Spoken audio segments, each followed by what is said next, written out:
This episode of the Pie Strong podcast is brought to you by the Macquarie Inn Hotel, the best spot in town to catch UFC live on the big screens with full sound, cold beers, and a proper fight night atmosphere. Don't watch it at home, watch it where the locals watch it. The Macquarie Inn Hotel. We're also brought to you by Cosbuild. Do you want to update your living space? Anthony Costa from Cosbuild can help you with all your renovation needs, big or small. Contact Anthony on Facebook at Cosbuild or www.cosbuild.com.au. Strap in, enjoy the show. Welcome back to the Pie Strong podcast, another episode, Footy Talks with Matt and Jack. We've just gone through week 9, but before we get into that, Jack, how are you, mate? Oh, yeah, good, mate, good. Big weekend, just, working non-stop. And yeah, turns out I fucking somehow have gotten gout in my foot. Gout? Yeah. Gout? I don't know. That's what the doctor reckons. Mate, no. I woke up the other day and I was struggling to walk and I was like, what the fuck is this? My foot is swollen and red. And yeah, I went to the doctor and he's like, it's gout. I was like, what? Yeah, that's doesn't odd. make sense to That's me. Odd. That's odd. Well, that's terrible news. I'm not a big drinker. News. You know what I mean? Like yeah. I drink, when I drink big, but I don't drink very often. Yeah, no, I hear you. So yeah, it's weird for me. So you got on the beers on the weekend? No. Just a bit of exercise, fitness. No. Nah. Just work. Food, just work. Yeah, right. Just work. Well, Jack, you being the distance you are away, obviously, naturally, you would have been a part of it. But myself and Brad, we celebrated the podcast without me. Yeah, basically. Yeah. I tried to use that. It didn't hurt. I tried to use that. I'm just saying, it hurt. I tried to use that as an excuse to drink wine, watch UFC, and eat steak, and making it sound like I was doing it for what's the word I'm looking for? Well, work. The right? podcast, but you're not your selfish reasons. Yeah, Yeah, I get you. But yeah, I was able to attain a bottle of Bin 180, which I'll get another bottle to as well.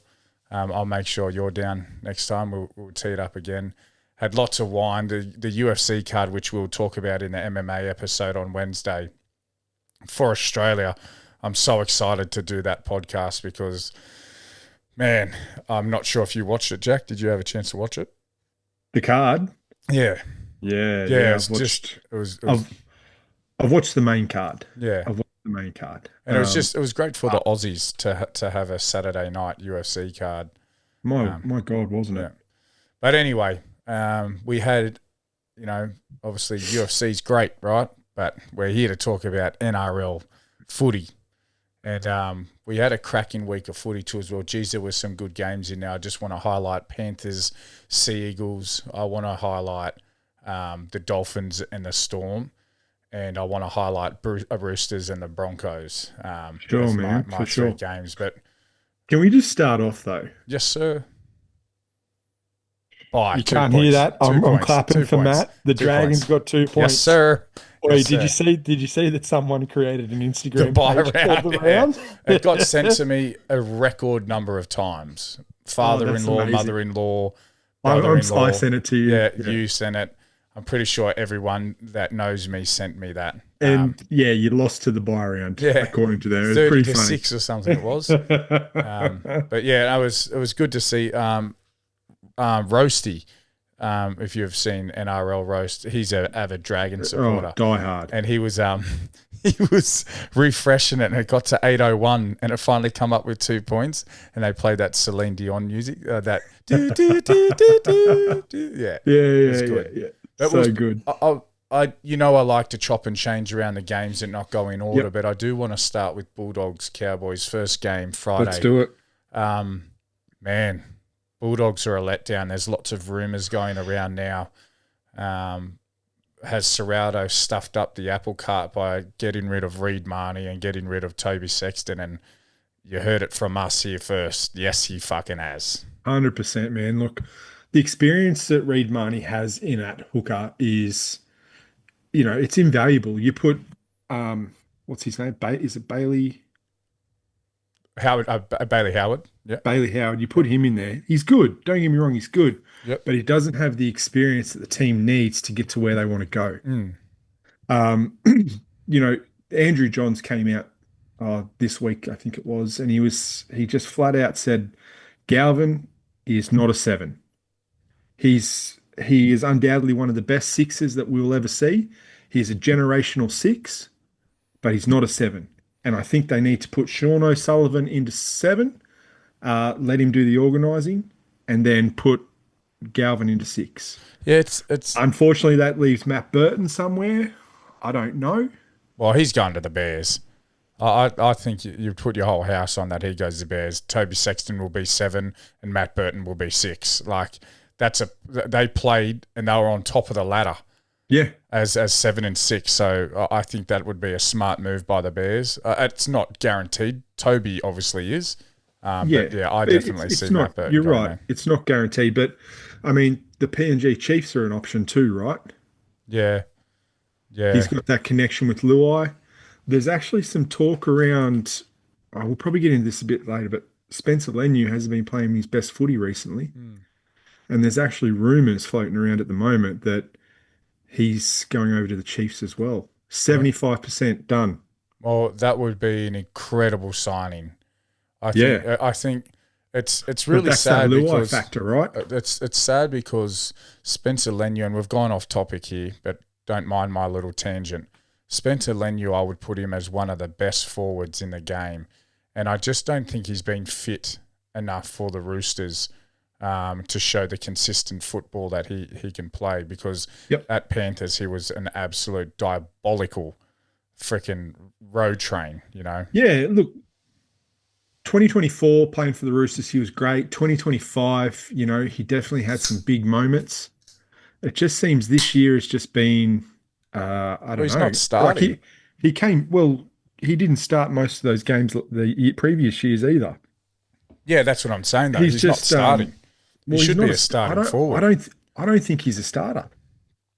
Like, he's an impact player to me. Do you know what I mean? The way he runs off the back fence, like, he makes things happen. He gives you that impact when people are tired. Yeah, I would want that in the first 20 minutes. When everyone's fresh and they're all giving impact? Yeah, that's what I would want, to take it out of the forwards. That's how I would use Spencer Leniu. In a rep game like New South Wales, I get taking him off the bench, but for me, I want to take it out of the forwards as quickly as possible, out of any forward pack that I'm versing, and that's who I'd like to use: a Waria Hargraves, a Spencer Leniu, a Lindsay Collins, a Flegler. That's a Jaden Sewer. That's who I would want to use. People that just are potent in the way they run to take it out of their forwards. Lindsay Collins is definitely that guy. Like, I couldn't disagree with you there, but yeah, I don't know. I don't know about Spencer. I think he's best off the bench. But look, his contract with the Roosters finishes in 2027. He's probably free to negotiate in November this year. I would say that he is heading to the Chiefs in 2028 to join his mate Luai. That Penrith connection is going to start back up over there, and they could be a good team. Yeah. Well, right, let's not disrespect the Cowboys and Bulldogs. Cowboys wiped the floor. An early try from Lockie Galvin. And I do want to just point out, you mentioned Andrew Johns. It's so hypocritical and ironic that they're all saying that he's not a 7 now, when last year they were like, he's the best 7 in the game. You know what I mean? Everyone could see dropping Toby Sexton and Reid Marnie was just the wrong thing. Yeah. For a young kid that was creating a toxic environment at the Tigers, he's brought it to the Bulldogs. They've now all of a sudden fallen off the radar. It's just crazy. But Cowboys, obviously, an early try from Lockie Galvin. Mate, I love this, and I'm going to do it again. I did it last week. Shout out to Scott Drinkwater. He is playing out of his skin, and it's sad because I know he's going to come to the Dragons, and he's just not going to have the team to flow like he is. But he's already been signed on a big deal. I wasn't expecting him. He is absolutely carrying the Cowboys. He's playing well. All of his statistics, there's only one fullback ahead of him at the moment, obviously James Tedesco. Yep. He's top of the leaderboard for try assist, top of the leaderboard for line break assist. Like, he's just having an incredible season. Ruben Cotter got a try too as well. It's good to see him having a crack. And Jake Clifford, I thought it was Cowboys' strangest signing, chucking him back in that team. Yep. He had a fantastic game as well, but there was never a moment where Bulldogs looked like they were in control. There was never a moment where Cowboys looked like they were out of control. I kind of, yeah, look, the early opening of the match, I thought the Bulldogs looked good. They showed a bit of spark. I just think the Cowboys showed resilience after a poor start, and their strong middle defense really helped them. I Yeah, think, yeah, just their discipline all over the park was good, yeah. and just the Bulldogs' penalties and yeah, their attack collapsed, so they just lost momentum. Well, it's funny that you say a poor start too as well, because looking at a lot of the stats too as well, it does show that Cowboys didn't have the best game. Their completion rate was down, Yep. so it kind of shows, how bad the Bulldogs are at the moment. Yeah, yeah. Anyway, it's pretty even throughout the whole game. There's nothing I really wanted to point out other than Scott Drinkwater. I thought he had a crack. I think he scored 2 tries too as well. But yeah, mate, Bulldogs, they need to reset and revisit what their DNA is. I use that all the time, but what their DNA is. This was one of the highlights I wanted to talk about. Storm. At 10-0, I think it was 10-0. Was it 10-0? 11-26. Yeah, 10-0. I thought, here we go. Finally, the Storm have are putting it together. They cannot close out a game, and you talk about the bottom 8 all the time, that they forget how to win. Yep. That's the Storm. Yeah, they're so lost, Jack. They're so lost, man, just watching them. And it was so weird. I tipped the Dolphins. I ended up tipping the Dolphins. I said I was going to tip the Storm. And I think you said you'll go in Storm, and I said I tipped the Dolphins, and I ended up changing to Storm but going back to Dolphins, right? Like right at the last minute. Mm-hmm. But I was cheering for them. Obviously, really sad news through the week.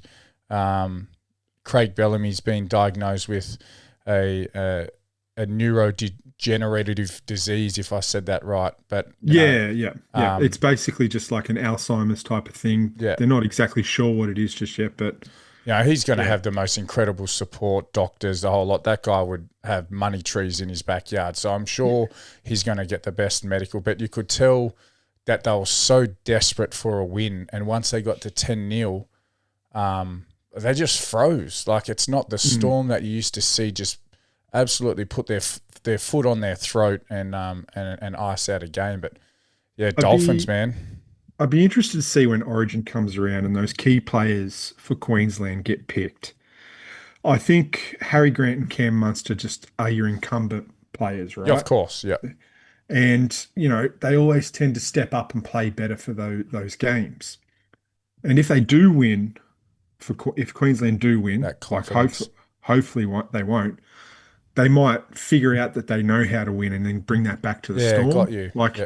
But I mean, that's a big if. That's a big if. That was a Do lot you of pick them? Do you even pick them?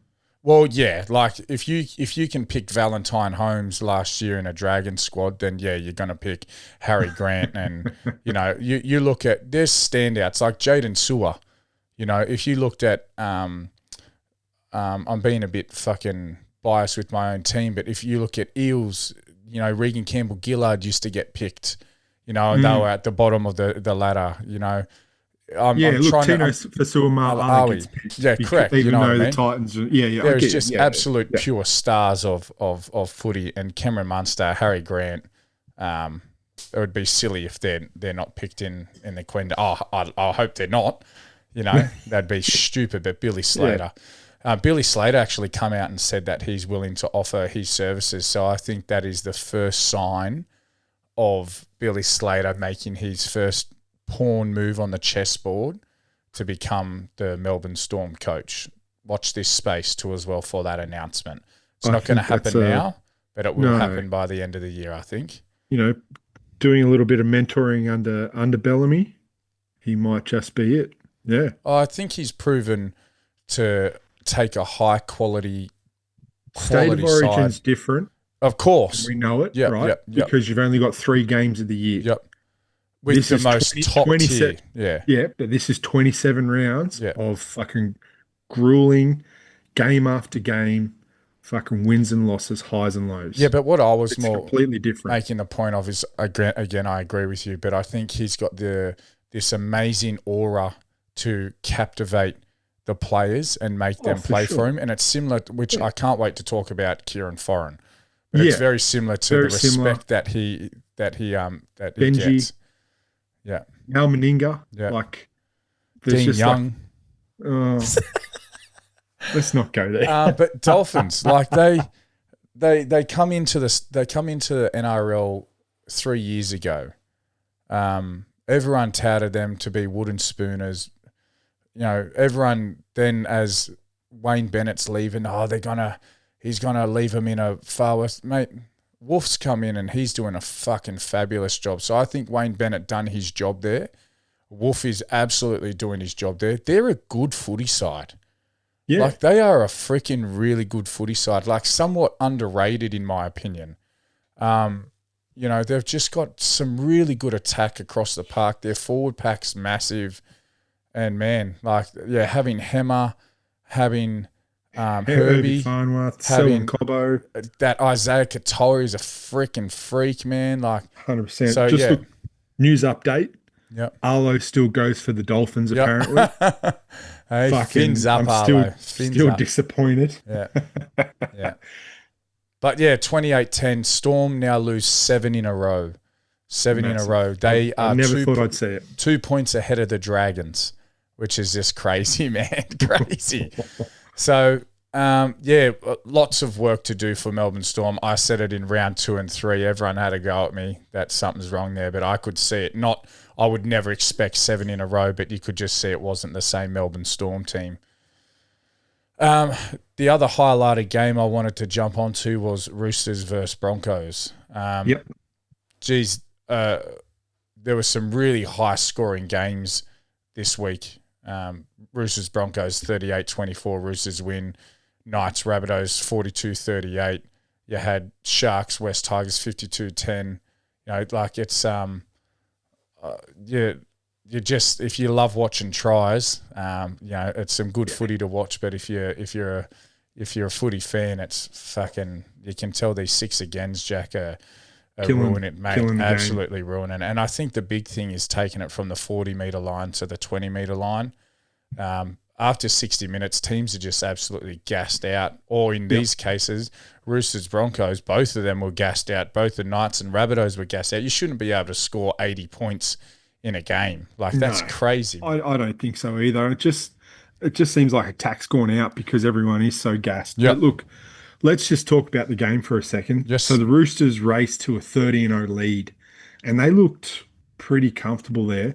But then it's just like something changed in the Broncos. They just stopped thinking and just played footy.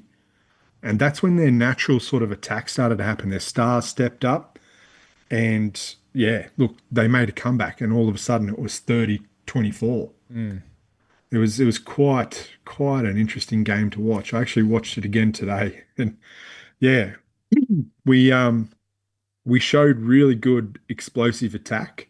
Like Cherry Evans was running the ball. Like, he scored the first try. How good was it? Yep. But the Broncos' just resilience in that second half, it was honestly great to see. And if you look at we were just better. The try scorers of the Broncos, Patrick Carrigan, Xavier Willison, Reece Walsh and Jordan Ricky, you can tell the big stars stepped up. Adam Reynolds knocked out. He's retiring at the end of the year. Yeah. His body's got nothing left, eh? No, he's done, poor fella. But he's still playing good footy. Like, just take last week, for example. He's still got a bit in him, but yeah, I think he's definitely done at the end of this year. Do you think it showed that the Broncos were scared of the Roosters to bring Reece Walsh back early? Didn't he play last week? Nah. Did he play last week? I'm pretty sure he played last week. I thought this was his first week back. Let's have a look. Yeah, I could be wrong there. Not often wrong. What do you think? Yeah, no, you're right. They brought him back this week. Yeah. Good call. I think it shows that they'll... Possibly. Yeah. Possibly, because, like, look at the effort that Reece Walsh put into saving that try on Hugo Savala. Like he was tackling Daniel Tupou and then comes out of that and grabs He's a Hugo freaky Savala. dude sometimes, eh? Yeah, look, he's just getting better and better. Even his defense is starting to come along. Like, remember how he used to say he was great in attack, he was dynamic, but his defense and communication in the back was really lacking. But now, look at it. I'll tell you right now, one of the highlights of Reece Walsh's career, last year in the grand final, where he tackled, who made the break? Was it Liam Martin? He tackled and then tackled, not Liam Martin. He tackled, I don't know who made the break, but they passed to Ryan Pappenhausen and he tackled both of them. Like he stopped him and jumped over to Ryan Pappenhausen. It was fucking incredible. Like that was the game gone, man. It was a game gone. So, yeah, he has turned into quite the defensive player. His attack has always been there. But, Roosters, again, flex their premiership muscle. We only had this conversation last week. Jackie asked who thought the grand final was, and I said Broncos, Panthers. You say Roosters, Panthers, and for everything you're seeing there. Obviously, Broncos are missing a few players, but it's the stars are aligning for what you're saying. And Roosters were favourite at the start of the year for the premiership trophy. So this is 5 in a row for the Chooks, and it's really good to see. It's always good when you get to put 60 points a cricket score on a fucking wooden spooner team before you play Broncos. So I'm repping the Anzac Dragons jersey too as well. I see that. Looks good, mate. Looks good. I want to jump into, we're talking about powerhouses. Absolute shout out to Kieran Foran. Now, Panthers, they were holding that game. Sea Eagles got a try that should not been allowed. It was an obstruction every day of the week. Nathan Cleary was sliding in defence, did not make a defensive decision. Whether you score 100 metres away from it, you cannot foretell the future and see how quickly Nathan Cleary. That's the idea of flopping and running into a player, right, once you get taken out. So I don't think the scoreline really did it justice, but the Manly fucking Sea Eagles, they are playing with absolute premium attack, and Kieran Foran needs to be studied. Because I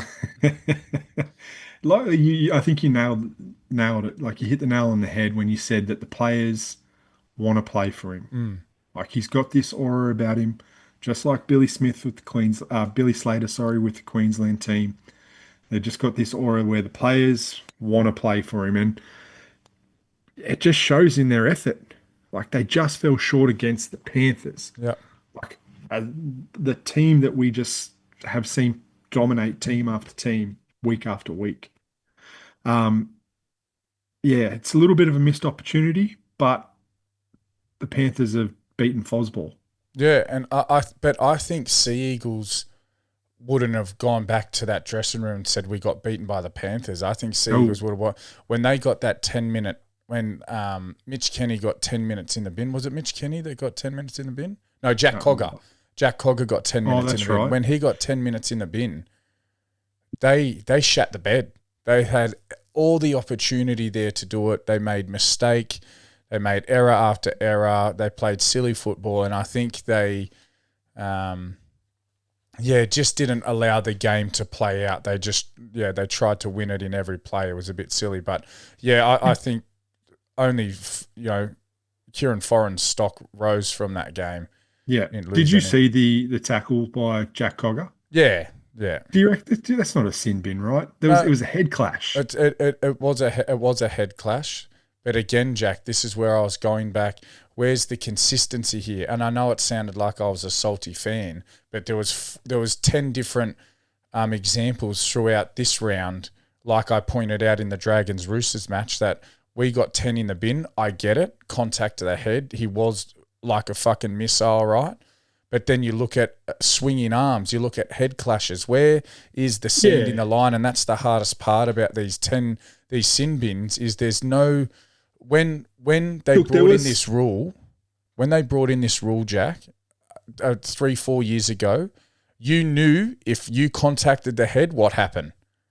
Sin bin. You got put in the sin bin, right? As much as we didn't like it, as fans or as the player or the fan of the team, when it happened, you automatically knew what was going to happen. Yeah, there was no grade. Now you don't know. Interpretations because they've got all these rules around. I get it. Yeah, look, there's perfect examples from the Roosters-Broncos game, right? So, Victor, like, again, I don't necessarily think this should have been a penalty or a sin bin. Victor Radley makes contact with Pat Carrigan's head, with his head. And people are like, oh, he led with his head, blah, blah, blah. Like, oh, how do you know? Like, I don't think that's in Victor Radley's nature to go headhunting. He just likes to put fucking big shots on people. Wherever he contacts you, he contacts you. Yeah, do you know what I mean? Yeah. And then there was 2 hip drop incidents, right? There was one on Tedesco, and then there was one on another Broncos player later in the game. And this was actually really good to see because it was consistency, right? So they said that it was a hip drop, the action was there, but the player's body touched the ground before it touched the hip. It touched the hip. So if it had landed on the ankle or the hip or the leg first, it would have been a penalty. So that careless interpretation has been taken out of it. Yeah. So, and it was the same with the Roosters player. Both on report, no one in the bin. Like, I think that was good. Adam G was the referee there. But which I think is... He's consistent. It's consistent in that game. And then you go to the game after that game and someone's bum hits the ground first and then hits the hip and the bunker sends them to the bin. Oh, yeah, okay. Yeah. It's just like the UFC, how we talk about the human error, right? Yeah. With the referees. We're never going to be perfect unless we have robots doing it. Yeah. Who are just black and white. But yeah, that call, when Cleary got taken out and they allowed Lehigh Hopewadi to score that try, I thought, man, Cooper Cronk was filthy. He was just like, well, that's no try, good on Sea Eagles. And then, you hear, I can't remember if it was Vossi or hang on, Cooper, that you're not going to like this. That's a try. And he just went silent. You could tell that he would have been up there going, what the fuck is actually happening? And Ivan Cleary said it really well. Who taught them, other than learning the game of NRL and refereeing? And the rules, who are they to say that he wasn't going to be able to defend that? Like, they're not allowed to say that. That's why an obstruction is there. As soon as someone takes out in the defensive line, attacking line takes someone out in the defensive line, you are creating a disadvantage for the defense. That's it. Whether he's 20 meters away from him or not, learn to run through. And it's just stupid, man. It's stupid. I agree. And it just goes again, if that was a bottom 8 team, it's an obstruction. I don't even know what I'm trying to make. I don't know if we can say that, but I understand what you're saying. I definitely understand what you're saying about it. It's just the inconsistencies aren't there. Like, usually, I don't think we can say that because the Panthers are usually the team that get the rubber. Yeah. You know what I mean? And this time they didn't. So, but I understand what you're saying about the inconsistencies. Because they wanted Fosball to win. That's why. They wanted Fosball to win. Yeah, maybe. Anyway, Panthers end up winning. Panthers end up winning. 18-16 to the Sea Eagles. Let's move on to the Sharks versus the Tigers. Now, this game, I feel, is a tale of two halves. The first half compared to the second half are completely different things. I'm going to throw something at you here, Matt. Yep. Second half stats. How many tackles? Oh, put your phone on. How many tackles did the Tigers have against the Sharks in their own 20-meter? How many tackles did the Tigers have against the Sharks in their own 20-meter in the second half? So in the attacking 20 meters, right? In the attacking Westpac attack zone. Tigers attack. How many tackles were made against them in the Sharks? Yeah. Do you know what I mean? Yeah. It's how many times did the Sharks get tackled in the West Tigers 20 meters? How many times did the Tigers get tackled inside the Sharks? Look, for you to be saying that, I'm going to say it's going to be anywhere from 0 to 5.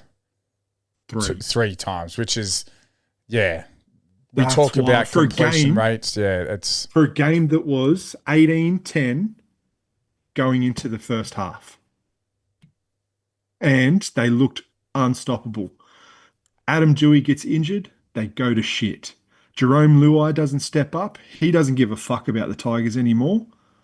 He's just Oh, happy. that's He's a just tough happy call. he's getting $3 million a year over at PNG now. That's a tough call, Jay Webb. No, it's not a tough call. Did you watch the game? He Yeah, played I like watched every second absolute of it. fucking dog shit. Jerome Luai, if you're listening to this, play fucking better because the team deserves better. If you're listening to it, Ripper, love to have you on our stream too as well, brother. Don't Yeah, listen look, to we Jay. are big fans. Don't We just listen want to- don't you to listen. play better because we like the Tigers playing better. Yeah, Sharks. Nico Hines looked like a halfback, by the way. After we just said last week that he doesn't look like a halfback.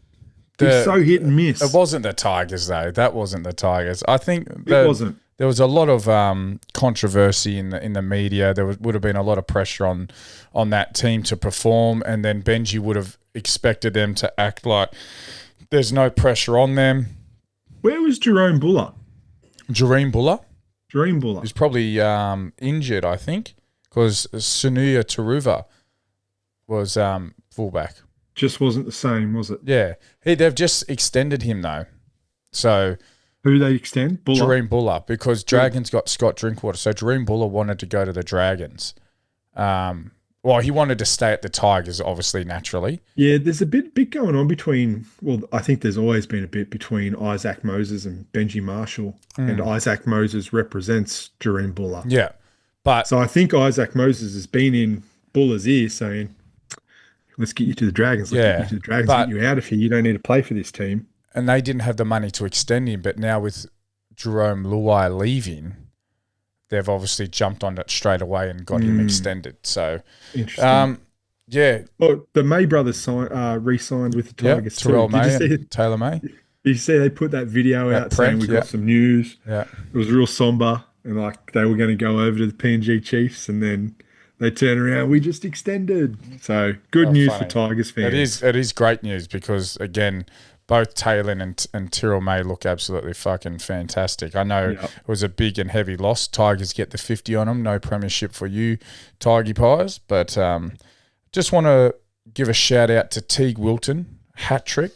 He wouldn't have scored a hat trick before. I reckon that was his first ever hat trick. I'll look that It up. was. Yeah, And- it did. They said it during the game. And Kale Ero, I loved him. Dragons were looking at him not last year, the year before Valentine Holmes. And fuck, I wish we threw the book at him. He's not the most standout centre or winger. I love him at centre. But He's man, just consistent, isn't he? yeah, loved him. Nico Hines got a try too as well. And he kicked 8 from 9 with a couple of the conversions, from the sideline. So he had an absolute cracking day with the boot. They completed really well. Tigers completed at 60%, which you cannot win a game.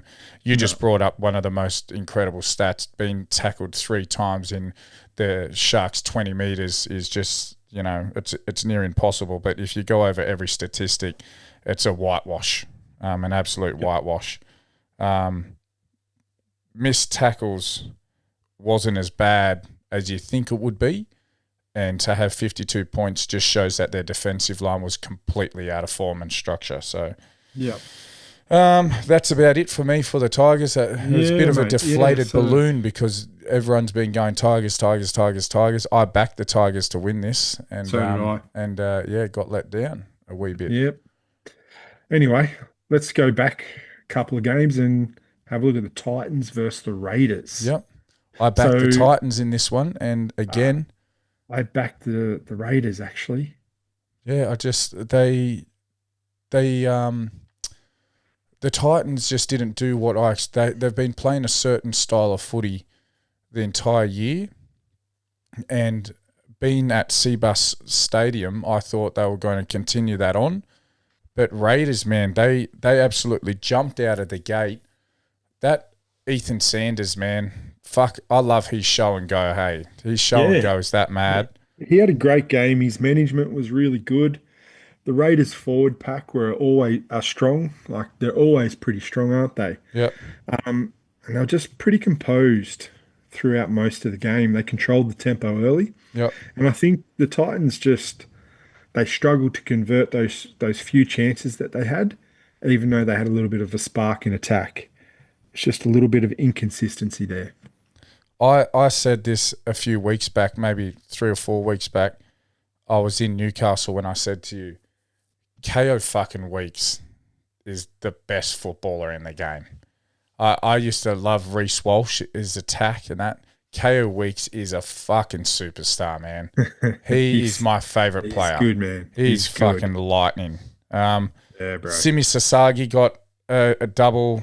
Sebastian Chris got back on the try scorers board. Simi Sasagi, who's he? Simi Sasagi is the centre for Raiders. That's right. Yep. And Savilio Tamale got a try as well. Ethan Sanders was 4 from 5 with the boot.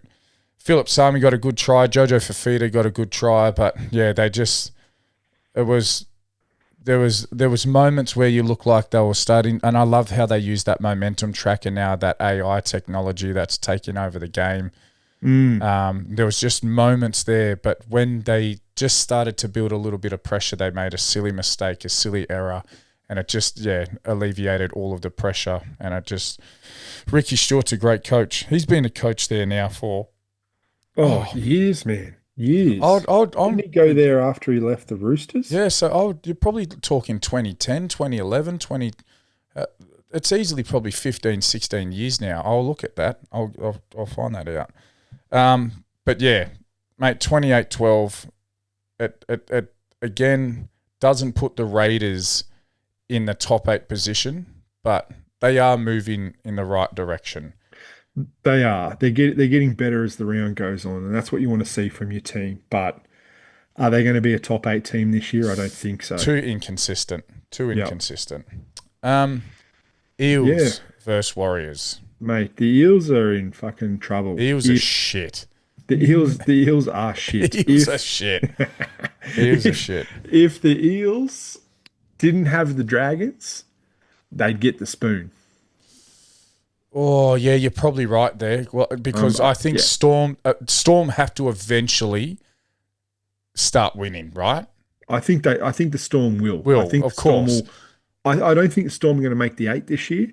That's crazy, man. I know that's so crazy to say, but I think they're going to be one of those teams that's on the cusp of, like they need to win this game, and then that team needs to lose this game, and they're just not going to make it that way. Here's some truth, Brad.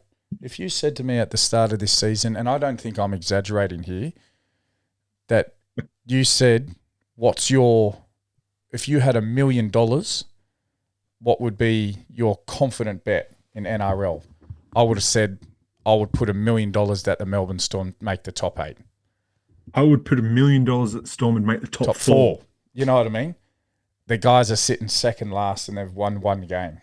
Games. 2 games. Sorry, my apologies. 2 games. Well, my bet would have been that the Panthers would have been in top 4. That's my $1 million bet. Yeah, after the first round, I probably would have taken that bet as well. But yeah, it just shows you how crazy it is to hear out of someone that knows footy really well, Jack. I'm giving you your flowers there.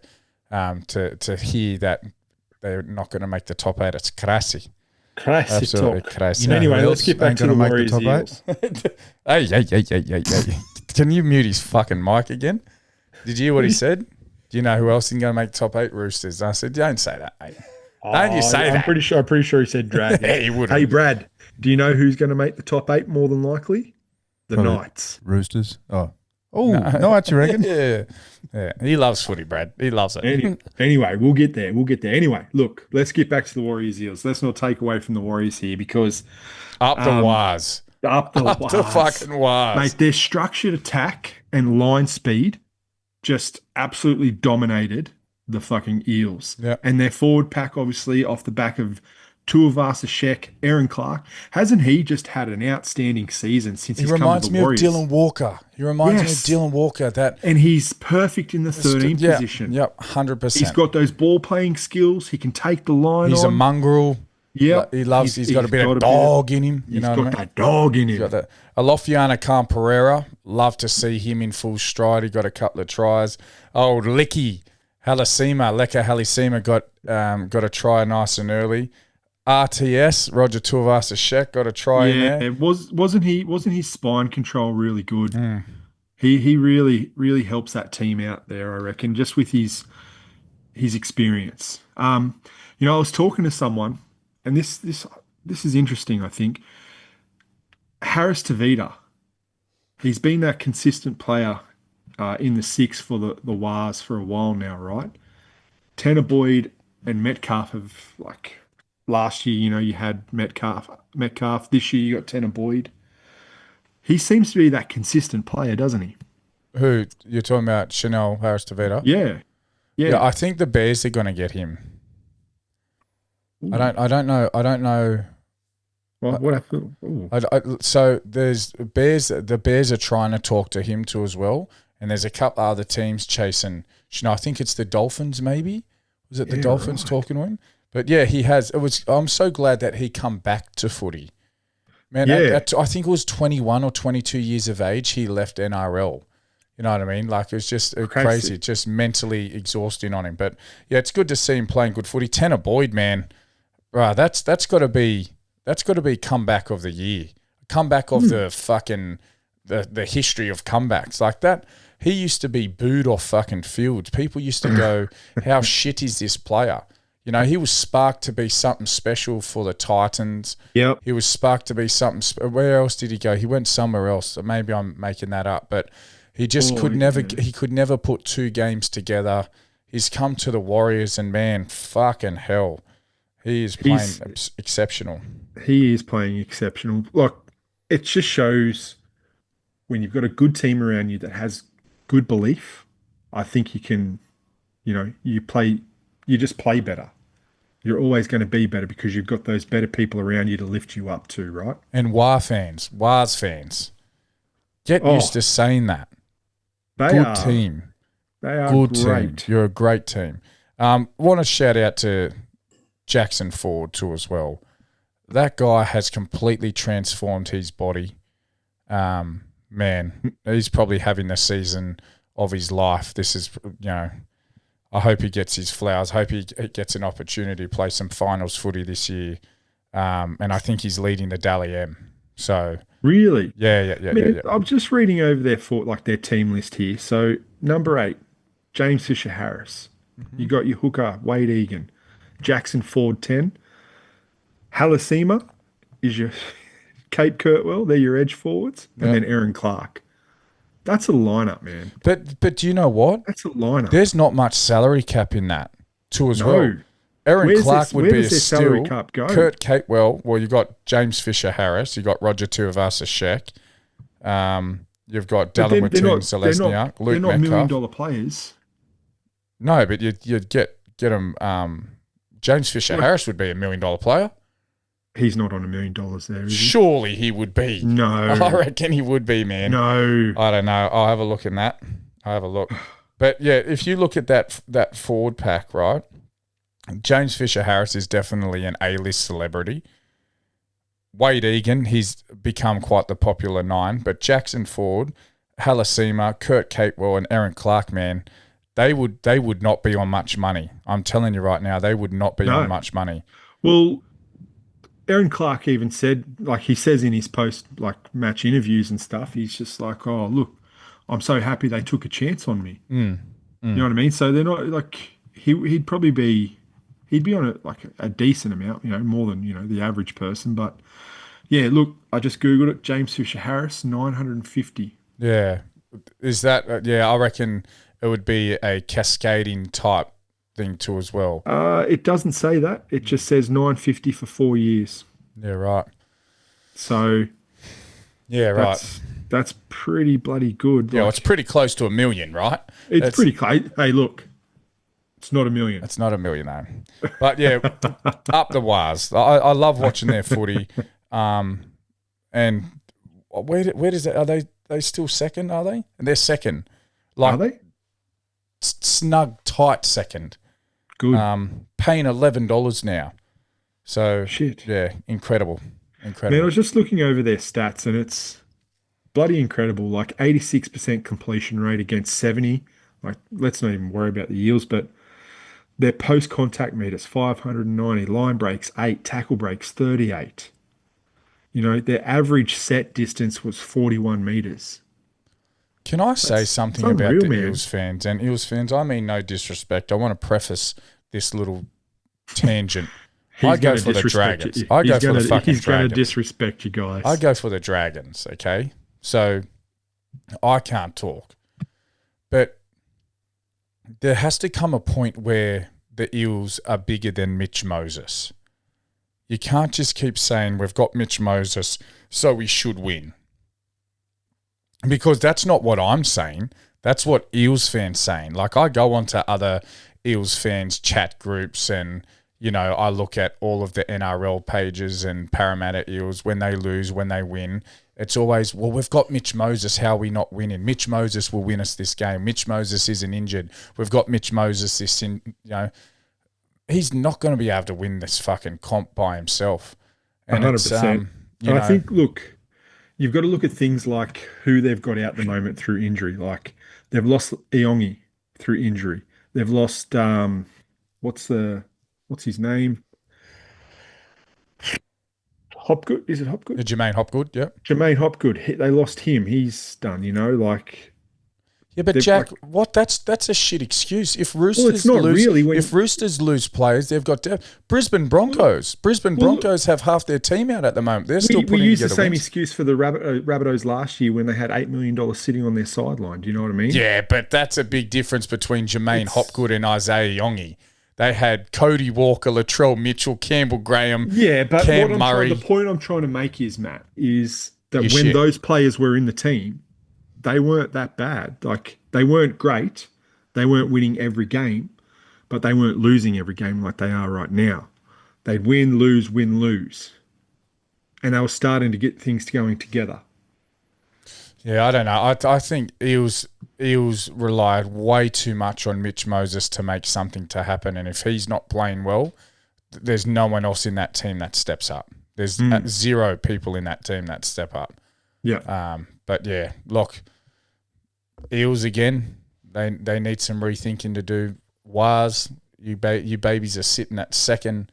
And I think you've got a bye. Oh, we'll look at it next, and then the Dragons. So they've got a nice, easy 3 games, I'm pretty sure. Last one to cover absolutely shocked me. An absolute bullet to the brain. Knights versus the Rabbitohs. I had Rabbits easy on this one.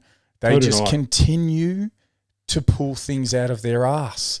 Well, it went back to the Las Vegas game where they had Kalen Ponga, Fletcher Sharp, Dylan Brown, all in the team, all running the ball, all just dangerous in attack. Yep. And Dylan Brown surprisingly stepped up in a big way this game. Yep.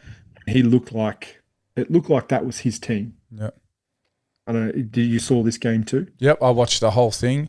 Rabbitohs almost did what they normally do in the last 10 minutes, score the 10 tries and come back. They were close, weren't they? They had tries in the 54th, 57th, 65th, and 70th minute. That Trey Mooney try. Isn't their ability to score tries quickly just so fucking crazy, good, man? Crazy. So good. Yeah. But they rely on that left edge a bit too much. Yeah, they do. And I think, see why. Awkwardly enough, at the time that I wanted them to go left because I tipped the Rabbitohs, they went right. And they upset the apple cart and then tried to go left again, and then Latrell tried to do too much. He's a freaking weapon, man. That try he scored off Alex Johnson and he come around and that last – I thought he dropped it too, by the way. I don't know if you know what I'm talking about. His fingertips were only a wee bit on that ball, so it's lucky they got that. But look, let's not take away from the Knights here either. Like, Kalen Ponga got a hat-trick. Greg Marju got a hat-trick. Kalen Ponga got a hat-trick. You're off your head. Am I off my head? Yeah, Greg Marju got a hat-trick. Just Greg Marju. Kalen Ponga got 6 goals. But there you go. He definitely didn't get a hat-trick. Trey Mooney got a double, Dylan Lucas got a double, and Greg Marju got a hat-trick. So there was only 3 try scorers and 7 tries scored. Both teams scored 7 tries. It was the goal kicking that was the difference. A penalty goal for the Knights, and Latrell Mitchell was only 5 from 7 from the boot. But, a very high-scoring game. You know, that's 80 points in a game, which is just atrocious. Defence was out the window. But Matt Duffy had some good run meters too, didn't he? Oh, Over man, he's 200. He's playing the some of the last best three footy. games. He's playing just unreal. Playing great footy.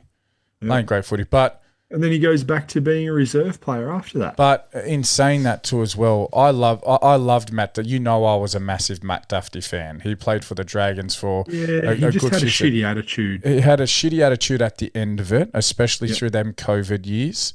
There was a lot of things that went wrong for the Dragons. The Paul Vaughan barbecue, Shitty coaches, and Matt Duffy running 5 kilometres to his house to outrun the police. It was hilarious. Jack DeBellin hiding under a rug and Zach Lomax hiding in a cupboard. Like it was bad time. It was bad time. But his defense is putrid, and yeah.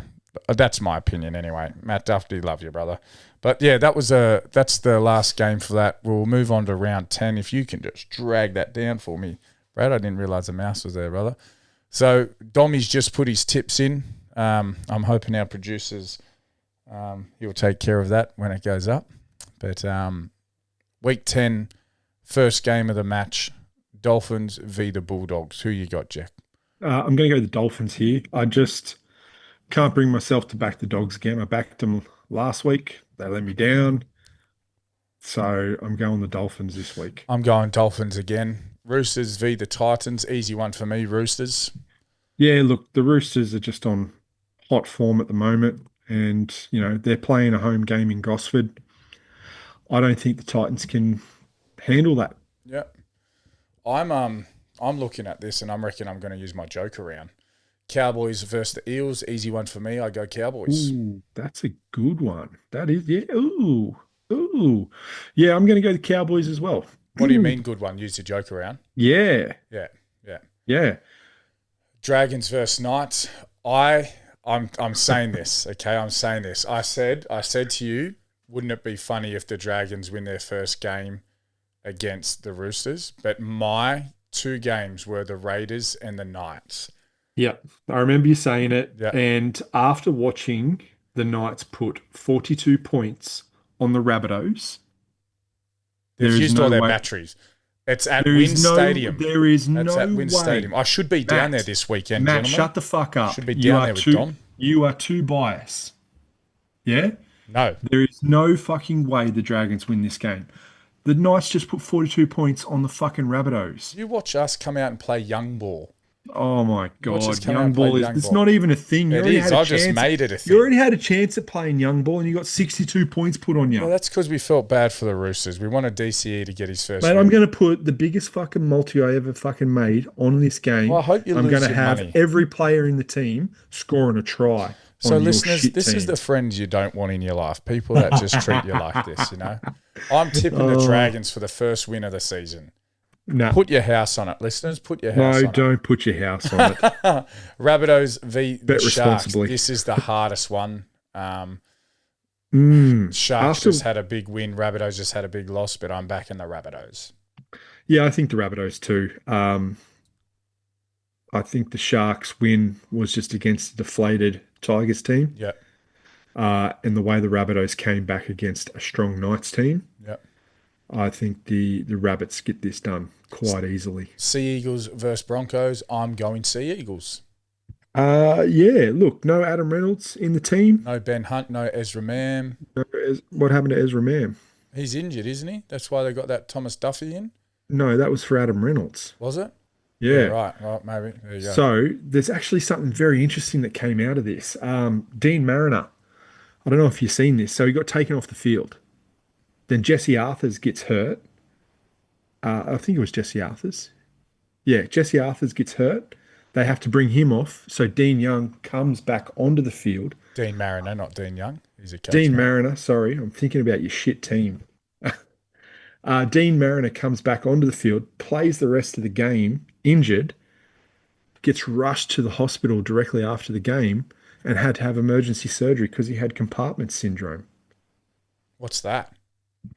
So it's where your leg swells uncontrollably. I'm pretty sure. Yeah. Let me just have a quick look. You keep talking for a sec. Happens in my cock. No. Terrible joke, Matt. Terrible. Sorry. That was a really sorry for all the PG. it's high pressure inside the muscle compartments where restricts blood flow. Yeah. So essentially, like, he could lose his leg. Yeah, well, let's hope that doesn't happen. Let's hope that doesn't happen. Terrible on the Broncos to force that. Shame on you, Madge. Shame on you. Mother's Day footy. Storm versus West Tigers. Who the fuck do you pick there? Stop being distracted. I'm not. I'm looking at the game. I'm looking at the odds. It's $1.59 for the Storm to beat the Tigers. I'm backing the Storm. I've backed the Storm the last 20 weeks in a row, so I'm not going to stop. I'm going the Storm. They have to win. I think that this one. There's a couple of factors here for me. If Adam Dewey's playing, I'll probably back the Tigers. Adam Dewey's not playing. He limped off that field. If he's... No, he hurt his shoulder, didn't he? Yeah, he limped off the field. That's just an expression. He limped off the field. No, it's not. It is. He limped off the field. I'm walking like a monkey. Yeah. Oh, okay. Anyway, yeah, that'll be my deciding factors. Yep. Raiders v Panthers. It's hard to not pick the Panthers in this one. Yeah, definitely go on the Panthers. Yep. And then 11th of May, my birthday. I turned 21. Happy days. Well, look, I'm super happy. There's nothing else to talk about. A good week of footy. I think if you're in the tipping comp and you've got a joke around, this is the week to use it. So 3 things. Panthers win easily. Dragons get their first win. And use your joke around. Jack, you agree? Thank you. Well, thank you, listeners, for that. Look, if you got this far, appreciate you. We love you. Make sure you press like, subscribe, share the shit out of our show. Jump on to comment Spotify. On the videos. Yeah. Tell please. Dommy that he needs to stop picking the Dragons. No, it's loyalty. I don't get the opportunity to go down to Wollongong this weekend. I am trying to figure that out. I've got 2 signed jerseys waiting for myself and Dommy. Could be the wooden spoon signed jerseys too as well, so something a bit different. But I hope to give you guys an update on that. Thank you, and until next week, see you then. See you guys.